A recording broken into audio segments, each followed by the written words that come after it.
Hello and welcome to dynamic science lectures. और MSc second year की electronics की इस लेक्चर सीरीज़ में आज का जो हमारा टॉपिक है वो है समिंग एम्पलीफायर। ठीक है, क्या है समिंग एम्पलीफायर। अब बात क्या है, समिंग एम्पलीफायर होता क्या है। ये एक टाइप का ऑप एम्प है, ठीक है, ऑपरेशन एम्पलीफायर है, लेकिन क्या है, इन्वर्टेड ऑप एम्प। इसको आप इन्वर्टेड ऑप एम्प कह दो या फिर ऐसा बोल दो जो इनपुट है वो किस पे होगा, इन्वर्टिंग होगा, इन्वर्टिंग टर्मिनल। ठीक है, जो भी हम इनपुट देंगे वो इन्वर्टिंग टर्मिनल के ऊपर देंगे। ठीक है, इतनी बात हुई। अब देखो कि ये होता क्या, समिंग एम्पलीफायर होता क्या है। इसका जो आउटपुट है, समिंग एम्पलीफायर का जो आउटपुट है, देखो इसमें हम 2 या 3 या 4 5 जितने भी, ठीक है, एक से ज़्यादा, ठीक है, एक से ज़्यादा इनपुट देते हैं एक ही टर्मिनल के ऊपर। क्या बोल रहा हूँ मैं, एक ही टर्मिनल के ऊपर एक से ज़्यादा इनपुट देते हैं। तो जो आउटपुट है, वी आउटपुट है, वो किसके प्रोपोर्शनल है, the algebraic sum of input voltages. ठीक है, एल्जेब्रिक सम, ठीक है, सम लगा दिया किसका, इनपुट वी आई, ठीक है, वी आई और आई, समेशन आई के ऊपर। सही है, जितने भी इनपुट वोल्टेजेस है उनका सम है, ठीक है, विद ए नेगेटिव, या फिर ऐसा कह सकते हो नेगेटिव ऑफ एल्जेब्रिक सम। क्या बोल रहे हैं कि जो आउटपुट वोल्टेज है वो किसके प्रोपोर्शनल है, negative of algebraic sum of input voltage. ठीक है, इसलिए इसका नाम है समिंग एम्पलीफायर। ठीक है, इतनी बात हुई। अब मैं इसका डायग्राम बना देता हूं। ठीक है, डायग्राम कैसे होगा, देखो आपको क्या करना है, सबसे पहले एक इन्वर्टिंग एम्पलीफायर बनाना है। ठीक है, इन्वर्टिंग एम्पलीफायर में क्या होता है, जो आपका पॉजिटिव टर्मिनल है वो तो ग्राउंड, जो नॉन इन्वर्टिंग है वो तो ग्राउंड, सीधी सी बात है। ये हो गया प्लस वी, ये हो गया आपका माइनस वी, ये हो गया वी आउटपुट। ठीक है, और ये जो इन्वर्टिंग टर्मिनल है इसके ऊपर हम देते हैं फीडबैक देते हैं। ठीक है, थ्रू दिस फीडबैक रेजिस्टेंस। ठीक है, अब बात क्या है कि आपका हमने जो इन्वर्टिंग ऑप एम्प पढ़ा था, क्या बोल रहा हूं मैं, हमने जो इन्वर्टिंग ऑप एम्प पढ़ा था उसमें हमने एक इनपुट दिया था, ध्यान देना, उसमें हमने एक इनपुट दिया था, लेकिन यहां हम 2 या 2 से ज्यादा, ठीक है, 2 या मोर देन 2, ठीक है, 2 से ज्यादा इनपुट देंगे। ठीक है, तो मान लीजिए इसमें हम 3 इनपुट देते हैं। ठीक है, तो एक तो इनपुट हो गया आपका इस रेजिस्टेंस के थ्रू, ठीक है, फिर एक हो गया आपका इस रेजिस्टेंस के थ्रू, फिर एक हो गया आपका इस रेजिस्टेंस के थ्रू। ठीक है, ये हो गया आपका V1, ये हो गया V2, ये हो गया V3 with respect to ground. ठीक है, सही है, वी इनपुट दे दिया हमने। तो ये वाला रेजिस्टेंस को हमने बोल दिया R1, ये रेजिस्टेंस बोल दिया हमने R2, ये रेजिस्टेंस बोल दिया हमने R3। ठीक है, पोटेंशियल है, रेजिस्टेंस है, तो यहाँ करंट फ्लो हो जाएगी I1, यहाँ करंट फ्लो हो जाएगी I2, यहाँ करंट फ्लो हो जाएगी I3। ठीक है, अब देखो फीडबैक रेजिस्टेंस के थ्रू कौन सी करंट फ्लो होगी, IF, फीडबैक करंट। ठीक है, अब देखो भाई हमें क्या करना है, हमें इसका वी आउटपुट निकालना है, बस काम हमारा यही है। ठीक है, आउटपुट रेजिस्टेंस, आउटपुट वोल्टेज निकालना है, फिर कह सकते हो हमें गेन निकालना है ए। ठीक है, ये भी कह सकते हो, फिर हाँ प्रॉपरली हमें आउटपुट रेजिस्टेंस, आउटपुट वोल्टेज निकालना है। इसके लिए हम क्या करेंगे, सबसे पहला काम वर्चुअल ग्राउंड। देखो इसको सोल्व करने के ना बहुत से तरीके हैं। ठीक है, इस सर्किट को सोल्व करने के बहुत से तरीके हैं। आप गेन वाले मेथड से भी सोल्व कर सकते हो, जहां पर आप क्लोज लूप गेन AF निकालते हो। ठीक है, और आप अप्लाइंग केसीएल अप्लाई करके भी इसको सोल्व कर सकते हो। तो हम भाई ये वाला मेथड यूज लेंगे। ठीक है, किरचॉफ करंट लॉ यूज करके। ठीक है, इसमें देखो हम कौन कौन से कॉन्सेप्ट यूज करेंगे। पहला, इनफाइनाइट इनपुट रेजिस्टेंस, इम्पिडेंस बोल दो, या फिर दूसरा है वर्चुअल ग्राउंड। ये दो कंडीशन हम यूज करेंगे। देखो भाई, इनफाइनाइट इनपुट इम्पिडेंस है यहाँ पर, आपको पता है, ठीक है, वो है, इस वजह से हम क्या लगा सकते हैं, वर्चुअल ग्राउंड की कंडीशन। वर्चुअल ग्राउंड की कंडीशन क्या होती है, देखो यहां पर, देखो ये जो आपका नॉन इन्वर्टिंग टर्मिनल है वो ग्राउंडेड है, इसका मतलब यहां पर 0 वोल्ट है, ठीक है। जो इनपुट इम्पिडेंस है वो क्या है, इनफाइनाइट है, ठीक है। इस वजह से जो इनपुट करंट है, इनपुट करंट इस ऑप एम्प के अंदर वो ऑलमोस्ट क्या होगी, 0 एम्पियर, ठीक है। अगर 0 एम्पियर है तो इस इंपेडेंस के ऊपर 0 वोल्टेज ड्रॉप, ठीक है, कोई वोल्टेज ड्रॉप नहीं होगा। इसका मतलब क्या है, जो आपका पोटेंशियल यहां पर है वही पोटेंशियल इस पॉइंट ए पर होगा, VA, सही है ना। जो पोटेंशियल आपका यहां पर है वही पोटेंशियल यहां होगा, क्योंकि नो पोटेंशियल ड्रॉप, ठीक है। इस कंडीशन को बोला जाता है वर्चुअल ग्राउंड की कंडीशन, ठीक है। अब देखो, अब इस सर्किट को सॉल्व करते हैं, कैसे करेंगे। जो आपका आउटपुट करंट है, ठीक है, किरचॉफ करंट लॉ क्या बोलते हैं, जितनी भी इनपुट करंट्स है, इनपुट करंट, ठीक है, इक्वल्स टू आउटपुट करंट, ठीक है, आउटपुट करंट। इनपुट करंट्स क्या है, आपके पास तीन है, क्या है, I1 plus I2 plus I, देखो मैं इनपुट करंट इधर लिख रहा हूं, आउटपुट इधर लिख रहा हूं, थोड़ा सा आपको डेरिवेशन ठीक दिख जाएगा, और तो क्या है, ये हो गया आपका आउटपुट और ये हो गया इनपुट, ठीक है।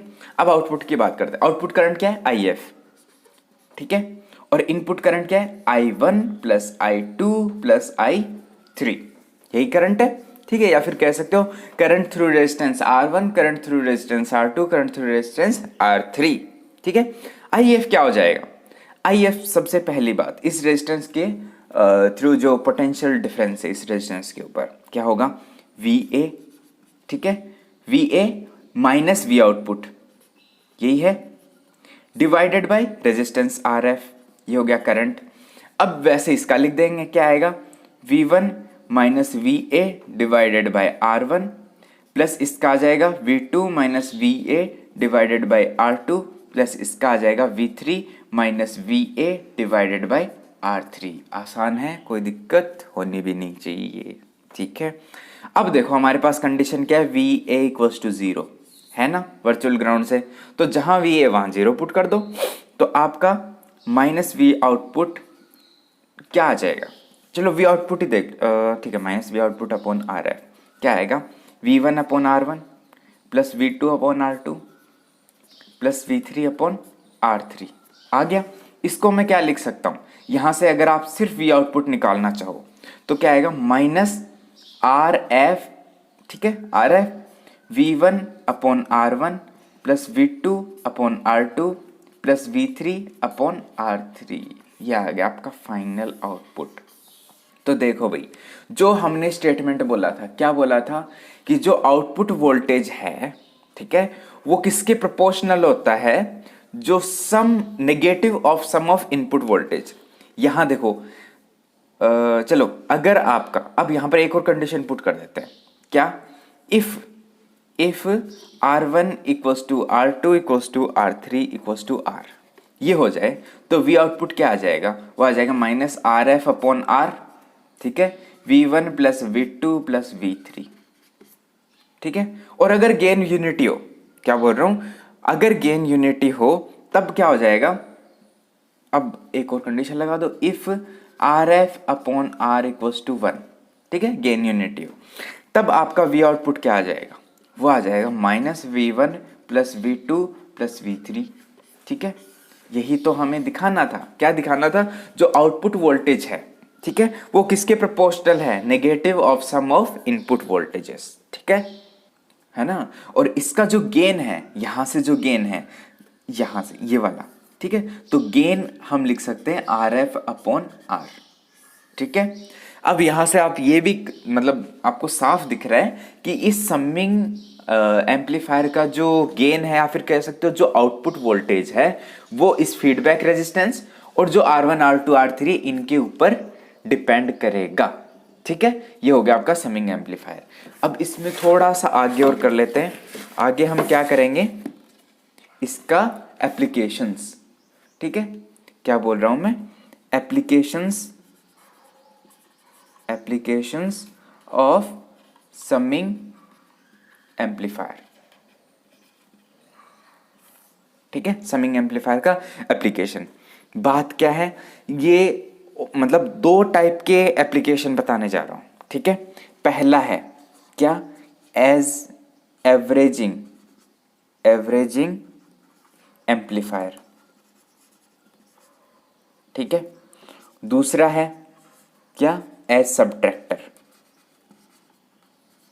देखो भाई, जो समिंग का काम कर सकता है वो सब्ट्रैक्शन का भी काम कर सकता है, लेकिन कैसे होगा, ठीक है, वो भी देखेंगे हम। तो देखो, इसमें सबसे पहला है एवरेजिंग एम्पलीफायर। ठीक है, एज ए एवरेजिंग एम्पलीफायर। देखो भाई, ये एक स्पेशल टाइप का समिंग ऑप एम्प होता है। ठीक है, इसमें क्या होता है, सबसे पहले मैं सर्किट बना देता हूँ। ठीक है, ये नेगेटिव, ये पॉजिटिव, यहाँ से आप वी आउटपुट लेंगे, पॉजिटिव क्या होगा, ग्राउंडेड होगा। ठीक है, ये जो इन्वर्टिंग है इस पर हम फीडबैक रेजिस्टेंस देंगे। ठीक है, और इसके ऊपर वही वाला केस, हम 3 इनपुट देंगे। ठीक है, 1 2 3। ठीक है, ये हो गया V1 V2 V3। इसमें देखो, इसमें जो आपके ये जो रेजिस्टेंस है, ठीक है, ये एक स्पेशल टाइप का होता है, एक समिंग ही है, लेकिन इसमें जो आपके रेजिस्टेंस है, कौन से, ये वाले रेजिस्टेंस RF, ठीक है, एंड R1 R2 R3, ये स्पेशल टाइप के चूज करने पड़ते हैं आपको। ठीक है, कैसे चूज करेंगे, और देखो, हाँ, सबसे पहले बताता हूँ ये एवरेजिंग एम्पलीफायर है क्या। इसके अंदर जो V आउटपुट है, ठीक है, V आउटपुट क्या मिलता है, एवरेज ऑफ इनपुट वोल्टेज। ठीक है, जो आप इनपुट वोल्टेज देते हो, आउटपुट पर उनका एवरेज आता है। ठीक है, आउटपुट पर क्या आएगा, एवरेज। मान लो यहां पर आपके 3 इनपुट है, V1 V2 V3। ठीक है, तो इनका आउटपुट क्या आएगा, V output V1 plus V2 plus V3 divided by 3। ठीक है, यही आना चाहिए। और हाँ, ठीक है, इस तरह का क्या आना चाहिए आउटपुट। तो ये क्या होता है, एक एवरेजिंग एम्पलीफायर हो जाता है। अब देखो, इसके लिए हम क्या करते हैं, सबसे पहली बात क्या, जितने भी इनपुट रेजिस्टेंस है, ठीक है, जितने भी इनपुट रेजिस्टेंस है, R1 equals to R2 equals to R3, ये होने जरूरी है। ठीक है, इनके रेजिस्टेंस का वैल्यू इक्वल होना जरूरी है, पहली बात। दूसरी बात क्या बता रहा हूं, इक्वल्स टू मैं R बोल दूं।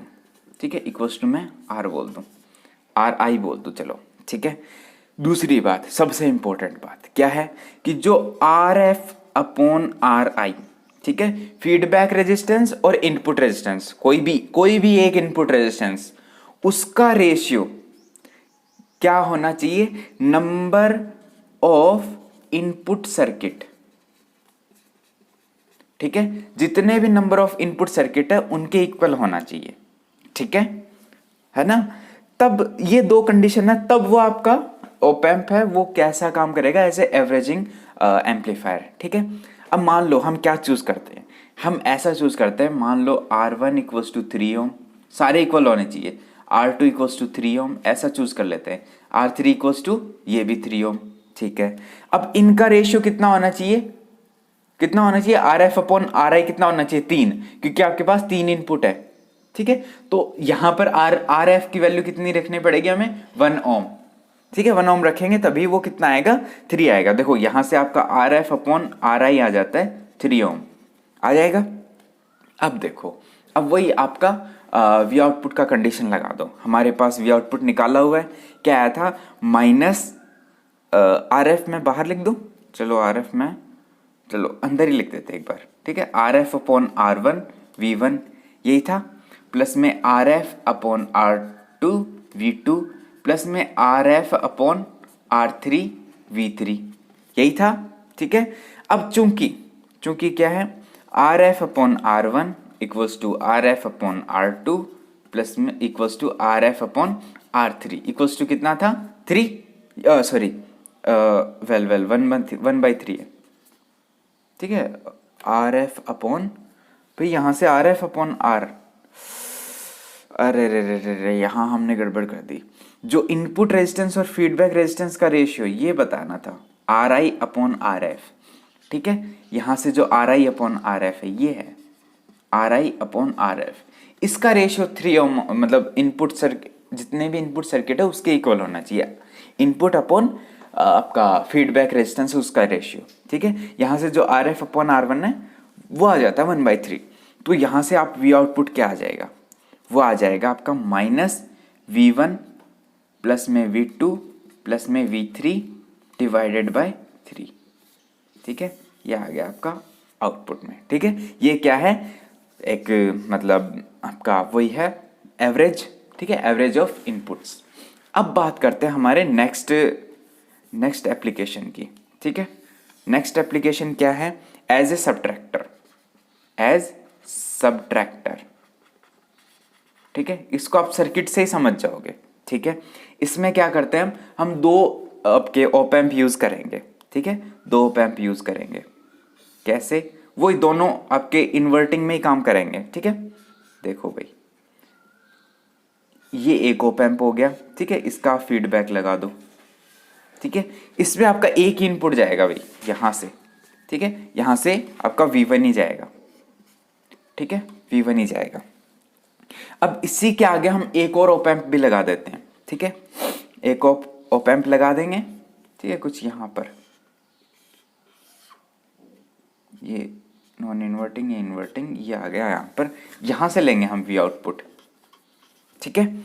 इसका भी फीडबैक दे दो। ये रेजिस्टेंस हम कुछ स्पेशल टाइप के यूज करेंगे अभी यहाँ पे, ठीक है। प्लस वी माइनस वी, ठीक है। ये हो गया आपका जैसे मान लो ये आपने R1 बोल दिया, ये हो गया RF1, ठीक है, फर्स्ट। इसका हो जाएगा RF2, ये हमने बोल दिया R2। अब इसका जो आउटपुट है ये यहाँ इसके इनपुट पे आ गया, और यहाँ पर हम एक और सिग्नल भी देंगे भाई, ठीक है।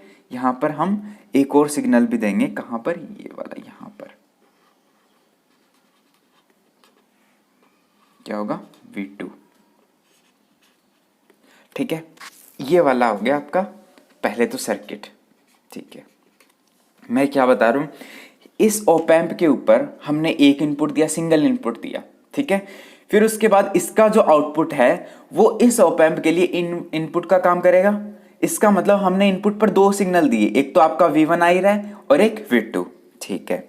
अब हम इस R1 RF इनका वैल्यू रखेंगे, ठीक है। इनका वैल्यू कुछ ऐसे चूज करेंगे कि ये जितने भी रेजिस्टेंस है, ठीक है, ये जितने भी रेजिस्टेंस सारे इक्वल होने चाहिए, ठीक है, सारे इक्वल। मान लो ये हम 10 किलो ओम रख देते हैं, ठीक है। ये भी 10 किलो ओम, ये भी आपका 10 किलो ओम, ये भी 10 किलो ओम, ये भी 10 किलो ओम, सारे इक्वल, ठीक है। अब यहां से देखो, यहां पर वोल्टेज क्या आएगी, मान लो मैं इसको बोल देता हूं VO1, ठीक है। VO1 क्या आएगा, इसका आउटपुट क्या आता है, देखो सीधी सी बात है, इन्वर्टिंग है, इन्वर्टिंग का इक्वेशन क्या आता है, -RF upon R1 into V1, ठीक है। RF अपॉन R1 क्या है, 1, तो इसका मतलब V आउटपुट 1 क्या आ जाएगा, -V1, यही तो आएगा, ठीक है। तो देखो भाई, इसके लिए इनपुट क्या आएगा, यहां पर रख देता हूं मैं, ठीक है। अब यहां पर इनपुट क्या आएगा, -V1 आ गया, ठीक है। अब यहां पर ये एज ए समिंग एम्पलीफायर काम करेगा, ये ग्राउंड नहीं किया हमने, ठीक है। ये समिंग एम्पलीफायर काम किया, तो इसका वी आउटपुट क्या आएगा, इसका वी आउटपुट सीधी सी बात है, RF क्या आएगा, RF इंटू V1, ठीक है। VO1 लिख दो, इसको VO1 अपॉन R2, ठीक है, और इसको मैंने बोल दिया R3, ठीक है, प्लस V2 अपॉन, देखो ये सेकेंड वोल्टेज अपॉन R3, यही आ गया। तो यहां से V आउटपुट क्या आएगा, देखो भाई RF अपॉन R2, ये तो वैल्यू 1 है, ठीक है, क्योंकि एक दूसरे को कैंसिल कर देंगे, यहां से ये दोनों ऐड होंगे, ठीक है भाई। यहां पर एक नेगेटिव साइन भी है, ठीक है। ये V आउटपुट 1 क्या है, -V1, तो माइनस माइनस क्या होगा, +V1, और V2 क्या होगा, -V2। तो यहां से जो V आउटपुट है वो क्या आएगा, V1 -V2, ठीक है। क्या आ गया, जो दो इनपुट थे उनका क्या आ गया, सब्ट्रैक्शन आ गया, ठीक है। और ये वैल्यू आप बदल सकते हो इन रेजिस्टेंस का वैल्यू बदल के, ठीक है। तो वही समिंग एम्पलीफायर में इतना ही, नेक्स्ट में हम ओप एम्प में कुछ और डिस्कस करेंगे, तब तक आप पढ़ते रहिए, खुश रहिए।